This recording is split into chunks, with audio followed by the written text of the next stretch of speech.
the Bliss Business Podcast, the show about empathy, connection, and consciousness in business. Today's episode is brought to you by Zero Company, your paid search, social media, and programmatic ad experts. Welcome back to the show, everyone. We are live, and we're here to explore how empathy, connection, and purpose transform business from the inside out. I'm Stephen, along with my co-host, Mike, as usual. So Gallup reports that 36% of U.S. employees feel engaged at work. And I know that number drops to 21% when you're thinking worldwide. A lack of empathy in leadership is often a key driver of this disengagement. And today we are shifting from quick fixes to the deeper work of building cultures where people can thrive. And we've got someone who's been in the trenches in the front lines when it comes to dealing with even the harder aspects of trauma and things at work. Mike, introduce our guest today. And Steve and I am absolutely delighted to introduce our guest, Katharine Manning. Now, she is the President of Blackbird, which provides training and consultation on a topic that we love on this show and that we really feel that the world needs more of, and that's empathy at work. She is also the author of the Empathetic Workplace, 5 Steps to Compassionate, Calm, and Confident Response to Trauma on the Job. And so we'll learn a lot more about that today on the show. And she teaches at American University as well. Now, with more than 25 years working on issues of trauma and victimization, including 15 years at the Justice Department, supporting cases like the Boston Marathon bombing and the Pulse Nightclub shooting. Her work has been featured on Harvard Business Review, Fast Company as well, Newsweek, CNBC, Business Insider, Thrive Global, and even CEO World, and the list could really go on and on. So, Katharine, we are so delighted to have you with us today. Welcome to our show. Thank you so much, Mike and Stephen. It's really such a pleasure to be here talking about this topic. So, Katharine, you've seen leaders at their best and under pressure and extreme pressure. What first crystallized for you that empathy is not optional for leadership effectiveness? Gosh, that's a great question. I think that sometimes there is this, there's almost a misnomer around empathy. I think there are some leaders who worry that if they are seen as empathetic, they'll be seen as weak. There was actually a study that I read a few years ago that most CEOs simultaneously thought empathetic leadership was important, but also for themselves feared that if people thought they were empathetic, they would view them as weak. And to me, that comes from a basic misunderstanding of what it means to be empathetic. Empathetic doesn't mean that we are giving in to everybody else's wishes. It means understanding what other people need, right?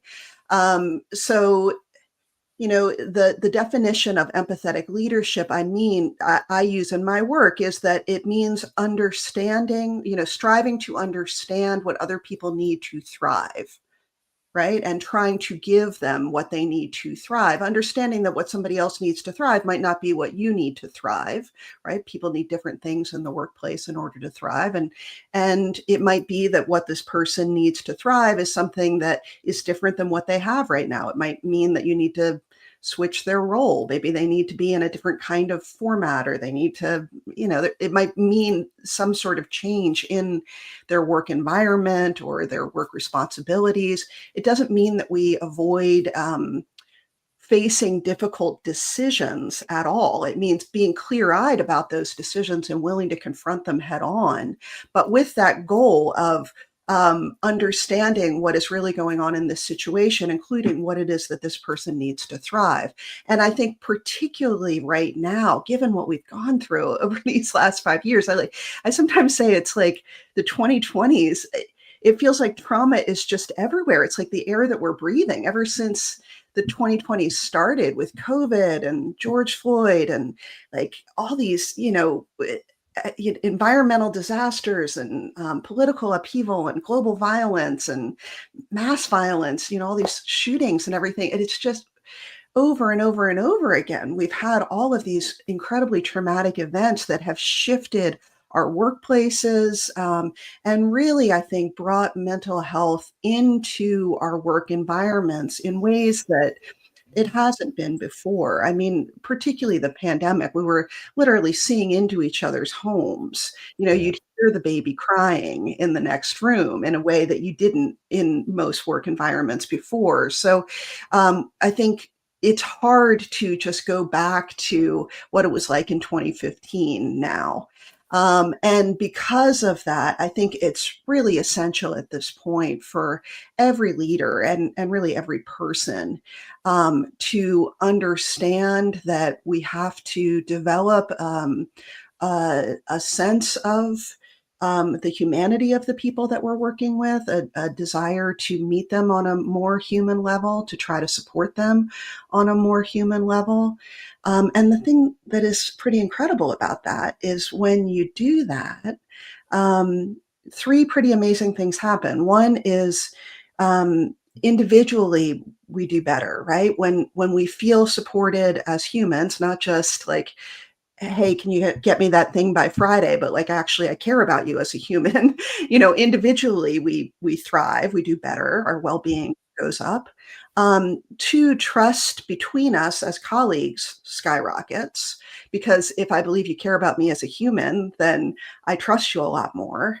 And then three, our organizational mission, whatever that is, also skyrockets, because when you have individual well-being and trust, the mission is obviously also going to soar. So if you can lead with empathy, all of those things that you really want, all of those deliverables that you're trying to get to, all of those things will fall like dominoes. It all comes along with it.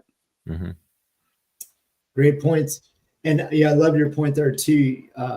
That sometimes leaders, they default sometimes to different assumptions, and they often can miss what people really need. So maybe to follow on your points, I'm curious, what is it that maybe are those early signs that a team is really asking for empathy, or not necessarily that they want more correction or more hands-on direction, that can maybe help a leader out to identify those things?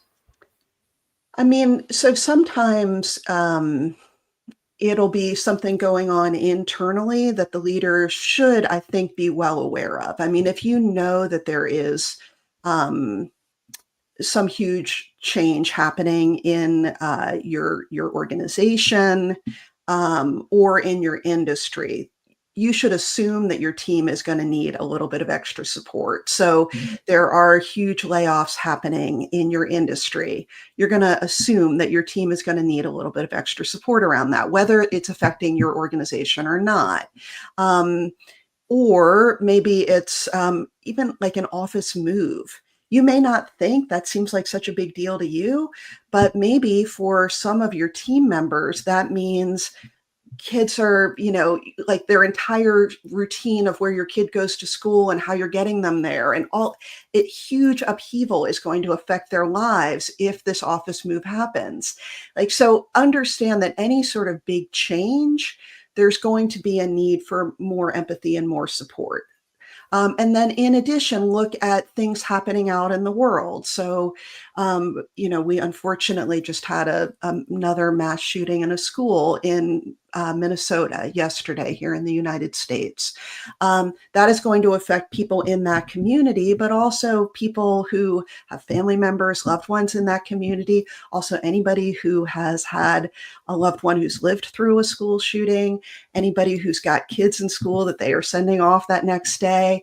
So the ripple effects, you have to assume, are going to be much broader than just that one community. So we have to have a larger, what we call situational awareness, right, of how global events are affecting the people on our team.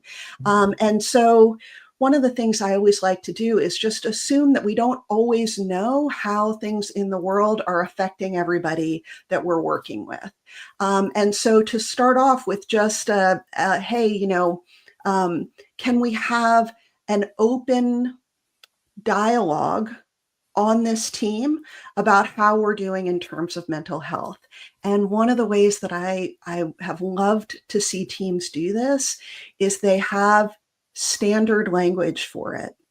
So they'll say like a numeric, like a 1 to a 10, like, oh man, I'm at like a 2 today. It's a rough day for me. Yeah. Or somebody's like, I'm kind of like, I think I'm at a 9. I'm doing pretty well today. The nice thing about that is they don't have to go into why. Like I remember talking with one woman who said her child's school was on a lockdown, and she was so distressed about it. She was scared, really, really scared. She got the text from her son, we're on lockdown, and she was petrified. And she didn't want to have to talk to her coworkers to explain what was going on because it was so scary to even to confront it. So just being able to say, I'm going to be at like a 2 today, everybody, was really, really helpful. And then once, thank goodness, everything was fine, the lockdown was lifted, she was able to kind of say, hey, this is what happened. That made it a lot easier. I've also seen teams where they do like a weather report, gosh, it was really sunny. And then all of a sudden this hurricane came in this afternoon, but just having some sort of easy language that lets people talk about how they're doing in terms of mental health without requiring a lot of detail. And then the thing that's nice about that is you have the ability as a team member to go and check in later and say, hey, you mentioned you were at a 2, just wanted to check in, are you doing okay? Yeah. I'm here if you want to talk about it. Yeah. You led almost right into my next question. One of the things we love to do on the podcast is to really give some practical advice. So leading into sort of that topic, I'm curious if there's a simple script necessarily that somebody could use, to sometimes start that compassionate conversation, because it can be difficult, right? Particularly for leaders, right? They don't want to say the wrong thing or put their foot in their mouth. So wondering if there's any sort of tools that you could give our audience for that. Yeah, absolutely. First and foremost, I would say having regular one-on-one meetings is going to be the most powerful thing you do as a supervisor or as a leader in any role. The research shows that psychological safety is highest on teams where supervisors have weekly check-ins with their direct reports. So aiming for that and just having that regular opportunity for a check-in is going to be really, really helpful. And it makes it easier to bring up issues, either, personal, workplace issues, anything. So having that kind of ongoing dialogue makes it a lot easier for these issues to surface more quickly. But let's also just look at the issue of maybe there is something wrong, like you can tell there's something wrong with somebody. How do you raise that? Which I think is the question you're kind of getting at. Yeah. And so first of all, the way that you know that there's something wrong is usually a change in behavior. So somebody who is always on time is suddenly late 3 days in a row. Like there are some people on your team, they're late 3 days in a row, and that's business as usual, right? Or they're suddenly like really quiet in staff meeting when normally they talk a lot, right? It's a change in behavior is what you're noticing. And then what you do for that check-in is what I advise is start with the thing that you noticed, like a fact statement about the change in behavior. And the reason I say a fact statement is because if you start with something like, you seem a little off lately, that can cause people to get kind of defensive. Like, well, what do you mean? Right? Yeah, absolutely. Like, how am I supposed to be? Yeah. So just saying something like, yeah, gosh, I noticed you like barely said a word in staff meeting, and usually like you talk all the time, and I just wanted to check in. That seems like unusual. Is everything all right? Yeah. So the fact statement about what you noticed followed by an open-ended question is what I advise. And then understanding they might not want to talk, and that's totally up to them. But you just asking the question can do a world of good. Like you've shown them that somebody cares, and maybe they'll open up, maybe not. Maybe they'll come back to you, maybe not. Regardless, just letting them know somebody cares, like really you've done quite a lot just right then. Yeah. Planted that seed, left the door open. Yep. You talked about that, like that one-on-one, action there.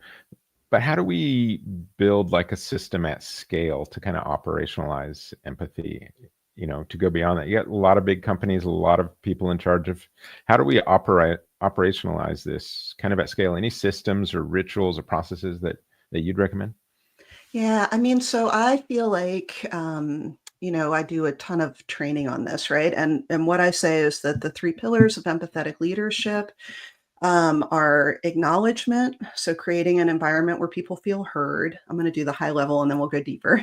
Acknowledgement. Second is support. People can get help when they need it. And third is fairness. Like people, trust. People believe they'll be treated fairly here. Now, how that plays out in different organizations and even different teams within the organization is going to be very different. But that's kind of high level what you're aiming for. But within that first one, so acknowledgement, you want to make sure that people know that when they raise an issue, somebody actually cares.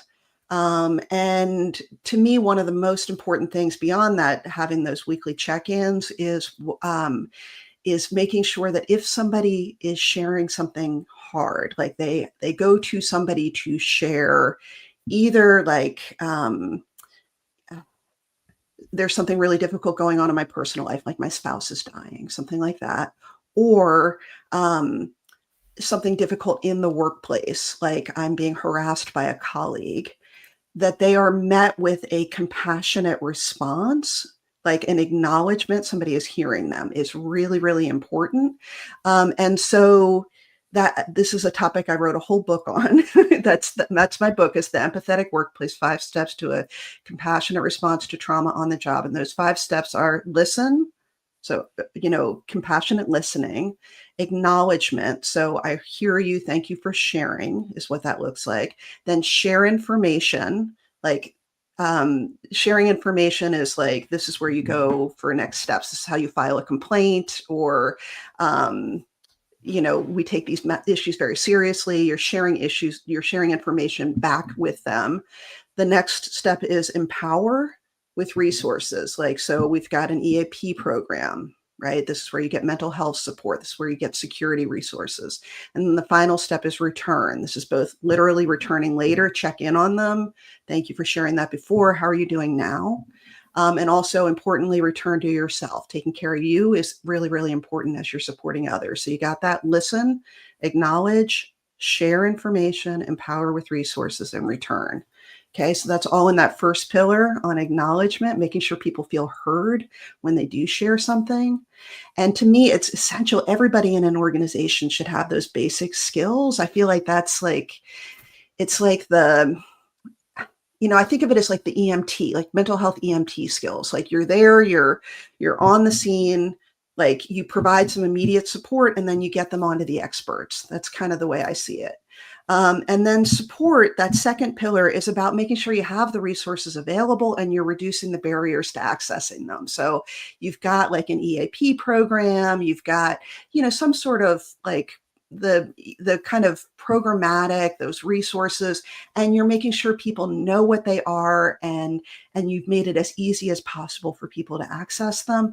Part of that is talking about them a lot, using those things like Domestic Violence Awareness Month, and those awareness months can be really helpful, but also what I call noisy self-care. Like we model that we use resources. Like it's great to say, hey, we've got a great EAP program. They'll give you free and confidential counseling. Even better to say, hey, we've got a great EAP program, free and confidential counseling, really helped me when I needed it. Right? Like if you say that second piece, suddenly it becomes a lot easier for other people to do it too. Right? So it becomes real. That you get to be more vulnerable. Yeah, like this is a thing we do here. This is like, it is a normal thing to do here. And then that last one about fairness and trust is living our values, calling out behaviors that are at odds with our values, and leading with clarity, consistency, and choice, making sure that we, if we're saying this is the rule, we're actually, living by that rule. We're not kind of creating different systems for different people, right? Mhm. If that makes sense. Yeah, that makes absolute sense. So Catherine, too, organizations, love to measure things, leaders as well, are measured and love to measure things as well. So I'm just kind of curious, when it comes to maybe looking at the effectiveness of these things, like how can this, be measured and the fact that, it's being effective over time? Yeah, gosh. Mike, this is one of the things that I'm really working on right now. I find this so awesome. challenging and important. You have a psychological safety score for yeah, right? That's what we need. And I spent many years in government, and I know very much that what you count is what counts, right? Yeah. Yep. Yeah. So I've been working over the last almost year, I would say, with an organization, a public health organization. And we've also been working with some researchers in social work and in business school to try to develop some measures that this is not my area of expertise. I'm a lawyer. This is not what I do. So they are putting together some reliable measures for, can we look at, how, if we are implementing these kinds of things, right? Those weekly check-ins, all those things we've just been talking about, how does it impact things like resilience, transparency, psychological safety, turnover, Right. How are people well-being, secondary trauma, burnout, all of those things. So it's been fascinating for me to see all the rigor that goes into creating these kinds of measures. And I don't know, it's pretty exciting, I think. I'll be interested if you get something when you come out the other end of all that process. I'd love to hear about it. Yeah. Where you came up with. Absolutely. I'm really, really excited about it. And it's been fun for me to see the, as we've been doing these surveys, to see, people talking about them, the things that have been impactful for them, that, over the months, how the teams have been evolving. It's been cool. Yeah. You mentioned back 2020, how, kind of there's that big upheaval we all know. But that really did shift a lot of work into this remote or hybrid environment where teams may not have the in-person cues they had for empathy. How can they practice empathy or building it when we're in this new sort of situation? We're trying to figure it out as we're learning as we go in this sort of hybrid remote environment. Yeah, you're so right. I remember talking with a manager kind of soon into the pandemic, and she was like, it used to be that I could walk into a staff meeting and within 30 seconds know something's going on with Dan. He hasn't said anything yet. I could just tell by the way he's sitting, there's something going on with him. And then I would be able to check in with him afterward. And, and I can't do that now because half the people don't even have their cameras on, right? How am I supposed to know what's going on with people?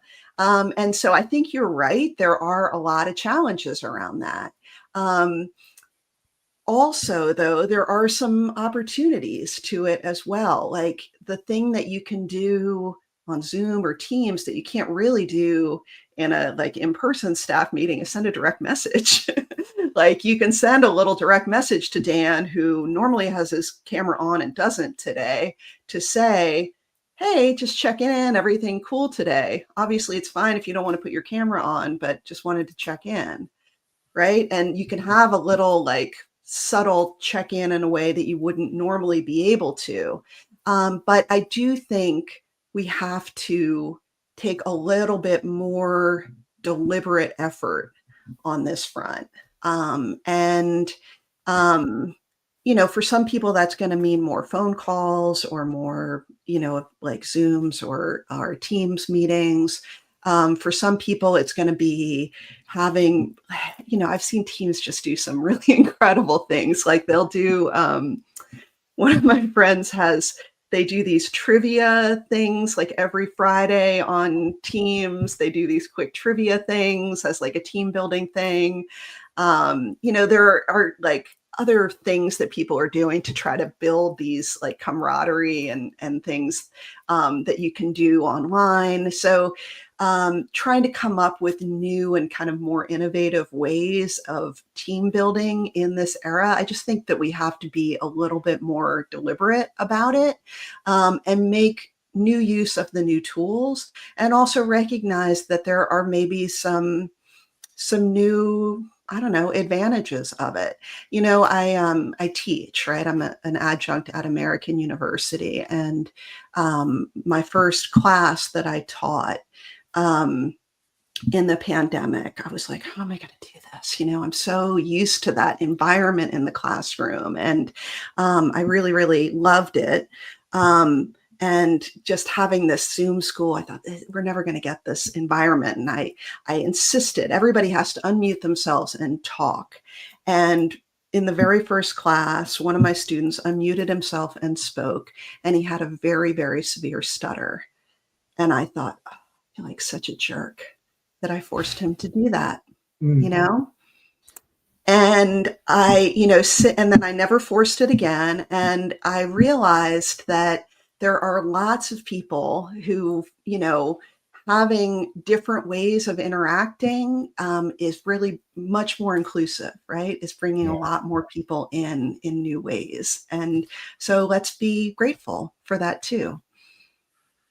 Yeah, I think we're constantly experimenting with stuff at work, just trying to figure out, and that, we are hybrid. So, but we do have a very, worldwide staff too. And we're trying to figure out ways to connect. And, we have those random things like, we missed that little, that water cooler talk stuff. So we just have like 15 minutes of like a story time, just come in and tell what's going on, where we just listen and, not talking about work at all. Yeah. And I loved your earlier point too, Katharine, regardless of what situation we're in or where we are, is thinking about these are humans, right? And the point of humanity. So I think, and Stephen always, reminds us, right? Like make connection the goal, and, and the fact that individuals at the end of the day are humans too. So, if you've got that as sort of your, a goal or what you're trying to achieve, I think, you're on a good path, right? You're on a sincere endeavor there. Yeah. You've got a couple of Gen Z kids, right? So, this, I'm kind of wondering, are we making any progress? We read all these news, headlines and things like that, but it feels to me like this generation that's coming up is more connected with empathy at this stage of their lives than previous generations. But at the same time, it feels like, they might also just be as disconnected as anybody else. And are we making any progress? I think they are definitely more conversant about mental health. And they definitely seem to be better at prioritizing it. It's interesting. I'm a Gen Xer. I don't know. I'll just give you this one example. I do a lot of training for law enforcement, and law enforcement has gone through a huge upheaval in recent years since George Floyd. And in the aftermath of George Floyd's murder, a lot of people left law enforcement. And so a number of police departments around the country have like 70-80% of their officers are under 25 now. I mean, it's like huge shift. And so they'll have a few officers who are like in their 40s and 50s, and then overwhelmingly very, very young. And in one training, we were kind of talking about that. And some of the older guys were saying, I don't understand this younger generation. Like all they want to do, like they finish their shift and they just want to go home. And like, I don't get it. Like we all bonded, right? Like they should be all like going out to the bar after and hanging out and like, and like, it used to be like, if there was a wedding, you couldn't get anybody to work that day because everybody wants to go to the wedding because we're all best friends and we all want to hang out. And like, I don't understand what they're doing.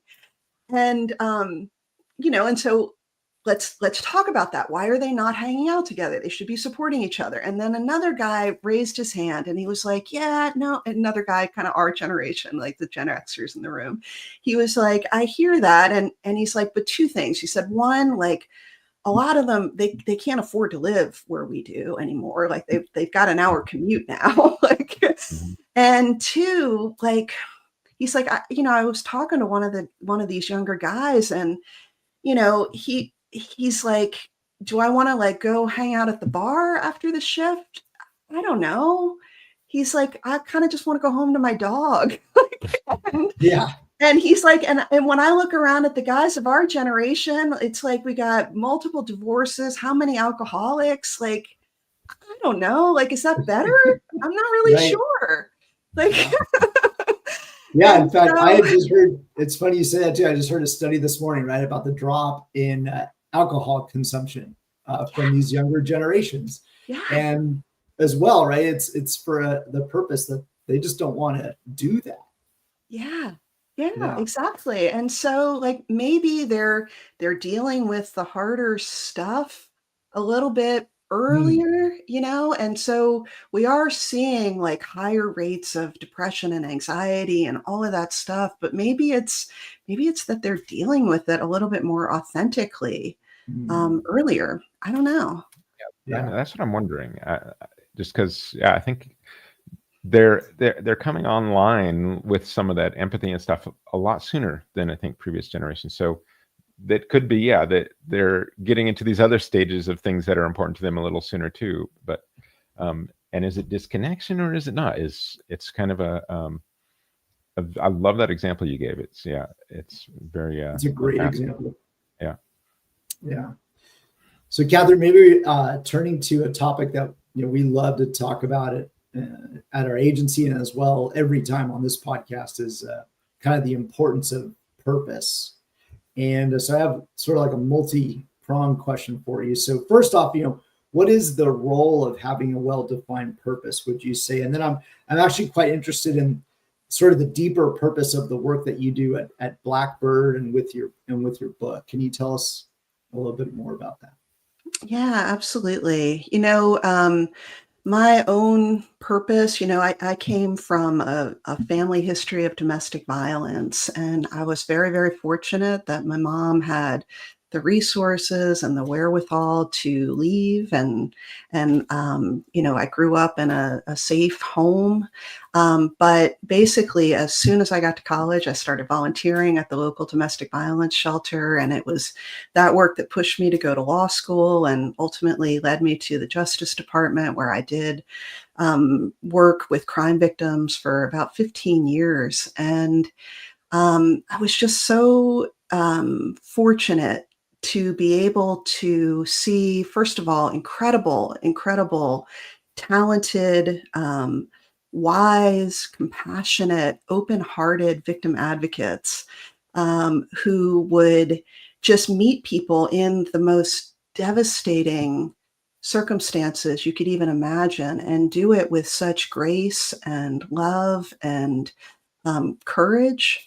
And then to see these same people who are living through these circumstances, who were able to survive those moments and then come through them in ways that, some of these people, like they were living through life events that I would think, I don't know how you're even standing at this point, given what I know of what you've just lived through.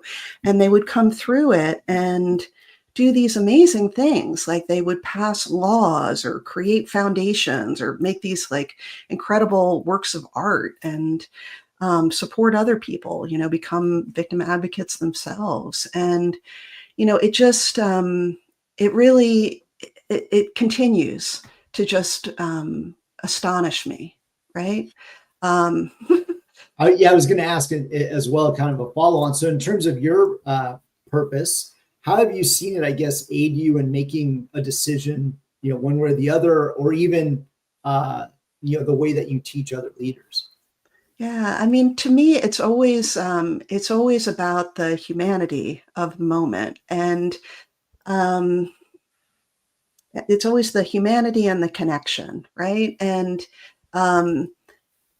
we're living in this time, right, where there's so much like, oh, this person is bad, or this person is bad, or I don't know, so much fighting. I live in DC. My God, it's like people can barely talk to each other, right? Right. But what I see again and again is at core, like we care about each other, right? Like we want to find those common values, those things that we have with one another. And when we find those things, it is so beautiful and inspiring. And once we have those, it's like you can kind of do anything from there, right? And that's what I love about the work that you all do, right? Like that's what you're doing, is you're finding these common threads, right? These are the stories that link us as well. I just think that's such a beautiful thing that you're doing. Yep. Thank you. One question that we do always ask on this show is some form of this is, what role does love play, or should it play, in businesses and institutions, do you think? Gosh. I mean, when I think about that, do we have time for another story? I Yeah, ask it. absolutely. Yes, go for it. I Okay. asked so I had time. I know Okay. we got a lot of people I want to ask. Well, nope, I'm going to. So, to me, the most astonishing story of love in business that I can think of is the story that I was told by Leilani Schweitzer. So she's got a TED Talk, so people can watch that if they want. And this is a story that I have to warn you involves the death of a child. Okay, so just warning for people listening.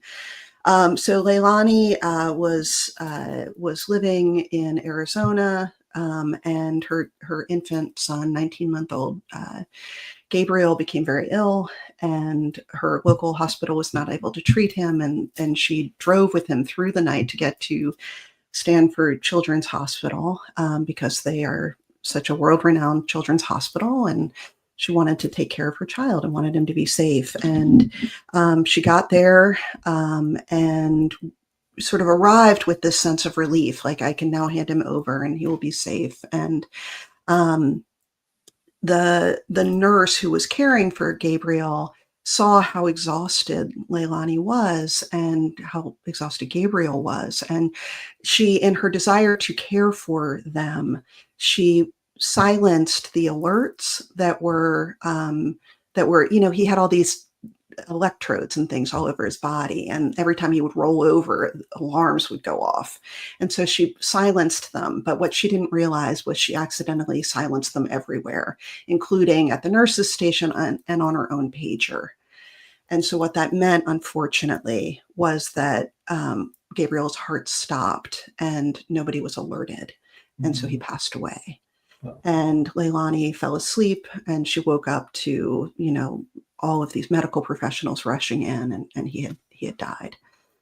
It's a devastating, horrific thing that happened. And Leilani says that what would normally happen in that situation for most hospitals is what she calls deny and defend, right? I'm a lawyer. Like, what lawyers generally advise in that situation is zip it. Stop talking immediately because the lawsuit is coming, right? Just stop talking. But that's not what Stanford did in that instance. What they did instead was an extensive investigation that uncovered not only the nurse's error, but also the system error that allowed her to turn off the alerts without realizing that she was turning them off everywhere. And then they sat down with Leilani and with Gabriel's father and explained everything that happened. I mean, again, the lawyer in me is like, what are you doing? How could you do that? Right. But what they said was, our goal here, like, we are a business, right? But also we're a hospital, we're in healthcare.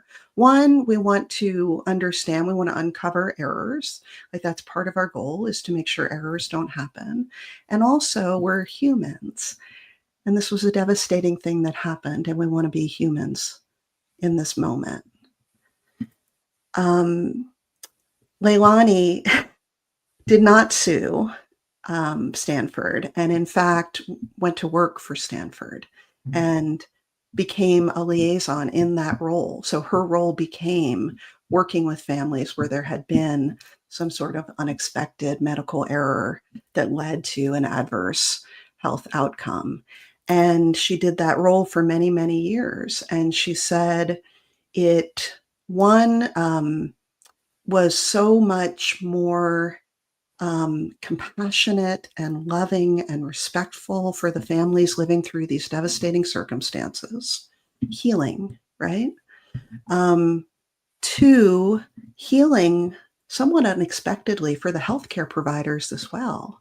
She said that there were medical professionals who would have left the profession entirely were it not for this process, for this ability to look somebody in the eye and apologize, to explain what had happened and to say, I'm so sorry. Please understand everything I did to try to make that outcome not happen.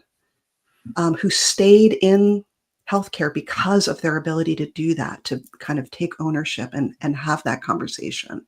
And then three, astonishingly, their insurance reserves went down. It was better from a business perspective as well. It was a better economic decision too. And what they would do, to be clear, was they would say, in those meetings, they would say, here is the result of our investigation. Here's everything we uncovered. We are so sorry. We will write you a check today for what would be the full recovery you would likely get at trial. And still, economically, they were better off doing that. Wow. Astonishing. Yeah, I love that story because you can kind of follow the thread of love through all these different steps, from even the initial problem with the nurse, trying to do something. And then at some point, it's like our system has a flaw in it. What's the loving thing? How can we fix this? And all the way through. And it's a very connecting story with all of that. Everyone feels more connected with that. So I think it's a great example of just that love going through every part of that system story. For sure. Yeah. And, a great example of, love should play a very big role in business, not just because it has economic benefit to it, but really because, at the end, like you said, right, it's about humanity. Businesses should really be there, we feel, to serve humanity, not the other way around. So, Katharine, this has been an amazing show. So much wealth of insights that you've shared with us. We really appreciate that. Now, where can our listeners go to learn more about you or connect with you?